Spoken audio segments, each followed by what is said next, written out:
Hi, this is just a short little clip to show the simulation of drone physics. I just sort of simulated the Phantom drone that I use. I just added 2 more motors to see the effect of the physics.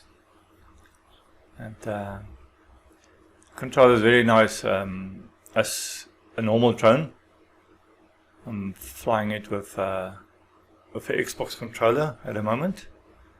I can also configure it for keyboards or any other controller that's available. Just a little demo to show the control of a drone physics on this map. Thank you.